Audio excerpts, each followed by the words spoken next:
días vamos a estar hablando sobre las cardiopatías congénitas. El grupo está conformado por José Romero, Gabriel Rodríguez y mi persona Johnny Rodríguez. Las cardiopatías congénitas son un grupo de enfermedades caracterizadas por alteraciones estructurales del corazón, producidas por defectos en la formación del mismo durante el periodo embrionario. Tienen una incidencia de 8 de cada 1000 por nacidos vivos y 2 de 3 de cada 1000 son asintomáticos al primer año de vida. No siempre la clínica se manifiesta tras el nacimiento. La gran mayoría de las veces esta se manifiesta después de un periodo de tiempo. La etiología pueden ocurrir debido a un patrón de herencia multifactorial, por una combinación de influencia genética y ambiental, por anomalías cromosómicas, por una infección por virus durante el embarazo o por exposición a radiación. Según su clasificación tenemos que se clasifican en cardiopatías congénitas por cortocircuitos Opchung, cardiopatías congénitas por estenosis, cardiopatías congénitas propias de recién nacido y cardiopatías congénitas por insuficiencia cardíaca precoz. La clasificación más utilizada es la de cianógenas y no cianógenas. Entre las cianógenas tenemos la tetralogía de Fallot, la extraposición de los grandes vasos, la atresia tricuspidia, la atresia pulmonar, ventrículo único y tronco único. En las no cianógenas tenemos la comunicación interauricular, la comunicación intraventricular, el canal auriculoventricular completo, la estenosis pulmonar y aórtica y la coartación de la aórtica. Tenemos que las cianógenas se caracterizan por presentar una hemoglobina reducida de 0 a 5 gramos sobre decilitro, cianosis, policitemia y retardo en el desarrollo del crecimiento. Y estas se diagnostican a través de un ecocardiograma. La tetralogía de Fallot es la más común de las cianógenas y se presenta en 0,1 por cada 1000 nacidos, con una estenosis pulmonar, con la estenosis pulmonar, la destraposición de la aorta, la hipertrofia del ventrículo derecho y la comunicación interventricular.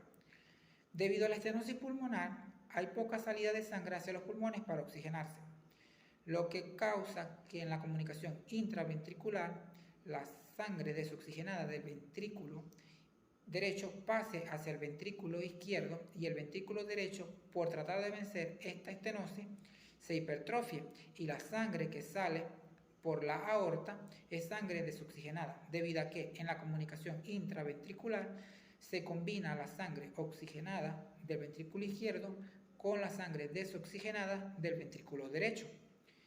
Y esto es lo que no produce la cianosis.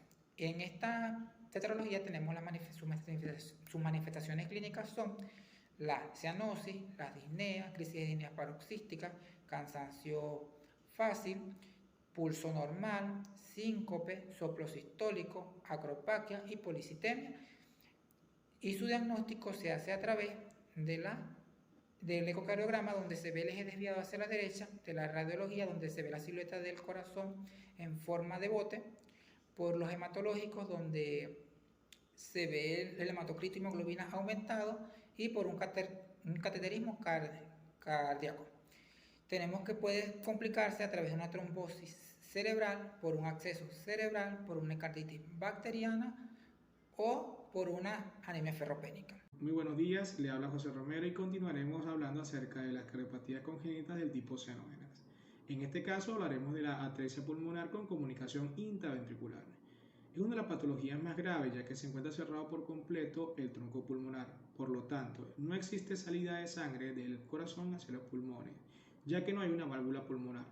Entonces, todo este volumen de sangre pasa hacia el ventrículo izquierdo a través de una comunicación intraventricular. Entonces, una vez en el ventrículo izquierdo, todo ese volumen de sangre pulmonar pasa hacia la aorta. Cursa con una cianosis severa, una clic de eyección y una insuficiencia cardíaca en algunas ocasiones. Para el diagnóstico podemos apoyarnos con la rayos X, en la cual encontraremos un patrón reticular de flujo pulmonar disminuido y una cardiomegalia. También podemos usar el ecocardiograma y el electrocardiograma. El tratamiento de esta enfermedad es netamente quirúrgico. Continuando con las patologías, podemos encontrar una atresia pulmonar sin comunicación intraventricular. Entonces, ¿qué va a pasar aquí? La sangre pasa desde la aurícula derecha a la izquierda a través de una comunicación intraauricular. Ok, las manifestaciones clínicas de esta enfermedad podemos encontrar la cianosis más acentuada, en distrés respiratorio, y los pacientes mueren en la primera semana de vida si no reciben ningún tipo de tratamiento. Con respecto a la atresia tricuspidia, ¿Qué pasa aquí? Que no hay un retorno venoso adecuado al ventrículo derecho porque no hay una válvula tricúspide. Entonces, no hay salida de la aurícula derecha al ventrículo derecho. La sangre se deriva del lado derecho al izquierdo por una comunicación auricular y de la aurícula izquierda a la aorta. El flujo pulmonar dependerá de si hay un conducto interventricular o una persistencia del conducto arterioso. Generalmente este tipo de pacientes fallecen cuando no se asocian a una comunicación de una cavidad a otra cavidad. Las manifestaciones clínicas de esta patología, vamos a encontrar una cianosis, una policitemia, también podemos encontrar disnea, hipoxia, un soplo pansistólico y va a sobrevivir si se asocia a una comunicación interauricular. ¿Ok? El diagnóstico de esta enfermedad lo podemos hacer a partir de un ecocardiograma, una radiografía donde vamos a encontrar una hipovascularización pulmonar y un electrocardiograma donde vamos a encontrar un eje desviado hacia la izquierda y el tratamiento de esta enfermedad también es netamente quirúrgico. Ok, transposición de los grandes vasos. En este caso la aorta sale del ventrículo derecho y la aorta pulmonar del ventrículo izquierdo. El retorno de las venas sistémicas se hace hacia la aurícula derecha y el de las venas pulmonares hacia la aurícula izquierda. Es una de las cardiopatías congénitas cianógenas más comunes durante el primer año de vida, que si no es tratada a tiempo durante este periodo tiene una alta tasa de mortalidad. Esta patología también es causa de cianosis y de insuficiencia cardíaca en el recién nacido. Entonces, ¿qué va a pasar con el retorno venoso? El retorno venoso de las cavas que llega a la aurícula y el ventrículo derecho es reenviado sin oxigenarse a la circulación sistémica por la aorta que nace del ventrículo derecho. En tanto que el retorno venoso pulmonar que llega por las venas pulmonares a la aurícula y ventrículo izquierdo es reenviado a hiperoxigenarse en los pulmones por medio de la arteria pulmonar que nace en el ventrículo izquierdo.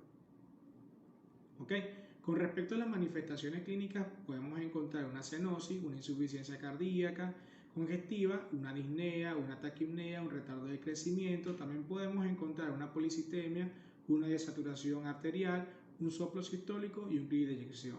Con respecto al diagnóstico, en el electrocardiograma podemos encontrar un eje desviado hacia la derecha, a nivel del rayos X podemos encontrar una cardiomegalia, en el ecocardiograma podemos encontrar una válvula aórtica medial a la válvula pulmonar. Y con respecto al pronóstico es netamente malo porque el 50% muere en la primera semana de vida y el resto en el primer año de vida. Con respecto al tratamiento es netamente quirúrgico. Tronco arterioso único. Es un tronco único donde ambos ventrículos vierten la sangre, es decir, se mezcla sangre oxigenada con sangre no oxigenada. Suministra circulación sistémica, pulmonar y coronaria y se da porque el tronco primitivo no se divide en una arteria pulmonar, aorta y coronaria como debería de ser, y este cabalga sobre el septum intraventricular. Las manifestaciones clínicas de esta patología podemos encontrar una disnea, una insuficiencia cardíaca congestiva, unas infecciones respiratorias frecuentes por hipovascularización pulmonar, un retardo de crecimiento, cianosis, cardiomegalia, soplo sistólico de eyección, policitemia e hipocratismo digital. Vamos acá con eso. En el diagnóstico podemos utilizar el electrocardiograma, el ecocardiograma y la rayos X. Tronco arterioso único. El tronco único donde ambos ventrículos vierten la sangre, es decir, se mezcla sangre oxigenada con no oxigenada y se suministra circulación sistémica, pulmonar y coronaria. Este se da cuando un tronco primitivo no se divide en arteria pulmonar, aorta y coronaria como debería de ser, y este cabalga sobre el septum intraventricular. Las manifestaciones clínicas, vamos a encontrar una disnea, una insuficiencia cardíaca congestiva, podemos encontrar unas infecciones respiratorias frecuentes por hipovascularización pulmonar, un retardo de crecimiento, cianosis, cardiomegalia, un soplo sistólico de eyección, una policitemia y un hipocratismo digital. Vamos acá con eso. El diagnóstico vamos a basarnos a partir del electrocardiograma, el ecocardiograma y la rayos X. Y como última patología de esta clasificación tenemos al ventrículo único, y es cuando ambas aurículas vacían una cámara ventricular única y suele asociarse a transposición de los grandes vasos o estenosis pulmonar. Las manifestaciones clínicas podemos encontrar cianosis, policitemia, hipocratismo digital también, disnea, disnea paroxística y cardiomegalia. Con respecto al diagnóstico se puede dar a través del ecocardiograma y el pronóstico son pacientes que mueren durante la lactancia por una insuficiencia cardíaca. A continuar con lo que son las cardiopatías congénitas, vamos a encontrar lo que son las no cianógenas. Las no cianógenas son las que son más frecuentes y su supervivencia es mayor. El diagnóstico suele hacerse de manera casual y los niveles de saturación de oxígeno están normales. El shunt se da de izquierda a derecha, pero sin que se mezcle la sangre no oxigenada a lo que es la circulación sistémica. Vamos a presentar lo que son dos tipos, un flujo pulmonar aumentado y un flujo pulmonar normal. En el flujo pulmonar aumentado encontramos lo que son la comunicación interventricular, que en lo que se basa las cardiopatías congénitas son las más frecuentes y específicamente en las no cianógenas es la más común. Este shunt, que es un cortocircuito que va de izquierda a derecha, con sobrecarga del ventrículo, va a haber una sobrecarga de lo que es el ventrículo izquierdo, se da basándose en lo que es el gradiente de presión, va de lo que es un sitio de mayor presión a uno de menor presión, y la magnitud del shunt o de este cortocircuito va a estar determinada por lo que es el tamaño del defecto y la resistencia venosa pulmonar. A partir de estos defectos se va a catalogar lo que son las manifestaciones clínicas, que vamos a ver lo que son los defectos pequeños y los defectos mayores. En los defectos pequeños encontramos un paciente que va a estar asintomático y vamos a ocultar lo que son los frémitos y también un soplo pansistólico, que este soplo pansistólico es de grado 4 y se ubica en lo que es el tercer a cuarto espacio intercostal izquierdo. Y en los defectos mayores vamos a apreciar un paciente que tiene disnea, taquipnea, dificultad en lo que es la alimentación, insuficiencia respiratoria que es frecuente, y este diagnóstico va a basarse en lo que es un ecocardiograma, un rayos X y un electrocardiograma. El pronóstico es de un 50%. Un 50% de estos defectos se van a solucionar de forma espontánea. Las complicaciones vamos a encontrarlo con una endocarditis infecciosa en menos de 1% de los casos. Y el tratamiento se va a basar se basa en conservador, y si es grave se va a tratar de forma quirúrgica. Vamos también a encontrar lo que son las comunicaciones interauricular, que en este caso es un defecto de ostium secundum. Es un orificio en el tabique interauricular, cursa con un shunt desde la aurícula izquierda a lo que es a la aurícula derecha. Posee un flujo sanguíneo pulmonar aumentado, suele ser de 2 a 4 veces el sistémico, ya que hay pasos de la aurícula izquierda a la aurícula derecha, luego desde la aurícula derecha a lo que es el ventrículo derecho. El factor principal que determina este shunt es la distensibilidad de lo que es la aurícula derecha con el ventrículo derecho, así como la baja resistencia pulmonar. El shunt va a depender de lo que es el gradiente de presión. En la clínica vamos a ver un paciente igual asintomático van a existir diversos grados de lo que es la intolerancia al ejercicio. Cursa con un soplo sistólico leve y un pulso normal y un corazón de tamaño normal. Lo que es el diagnóstico también va a ser lo que es unos rayos X, que vamos a ver lo que es el aumento o el grado variable de lo que es la aurícula derecha con el ventrículo derecho. Vamos a también hacer un ecocardiograma y un electrocardiograma. Y el tratamiento es quirúrgico y el pronóstico por lo general es bueno. También vamos a ver lo que es una comunicación interauricular, que es un defecto, que en este caso es un defecto de ostium primo y canal de la aurícula ventricular común. Afecta las válvulas mitral y la tricúspide. En la mayoría existe una hendidura en las válvulas y en la válvula mitral. La tricúspide está normal, existe disfunción anatómica en el septum ventricular y el shunt izquierdo. En las manifestaciones clínicas vamos a encontrar en esta comunicación una cardiomegalia, un soplo sistólico de eyección, una insuficiencia mitral, ya que estamos viendo que se está afectando lo que es la válvula mitral, y en el diagnóstico va a ser igual, lo que es un electrocardiograma, una rayos X y un ecocardiograma, y el tratamiento es netamente quirúrgico. En lo que ya es la persistencia del conducto arterioso, es muy común en lo que se ve en pediatría. Es el cierre funcional, suele producirse después del nacimiento. Hay paso de sangre de la aorta a la arteria pulmonar. En la anormalidad congénita más frecuente asociada con lo que es la rubiola materna.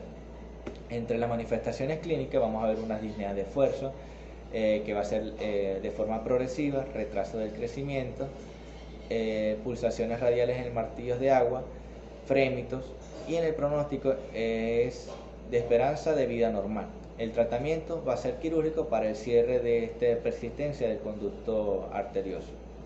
Ahora vamos a hablar de lo que es el flujo pulmonar normal. que vamos a encontrar lo que es la coartación de la aorta. Es una estenosis de longitud variable, desde el punto entre el callado hasta la bifurcación de la aorta. El 98% se localiza por debajo del origen de la arteria subclavia izquierda. Es más frecuente en varones que en mujeres. Se genera una hipertensión arterial, una hemorragia intracraniana por aumento de la presión de las colaterales previas de la coartación.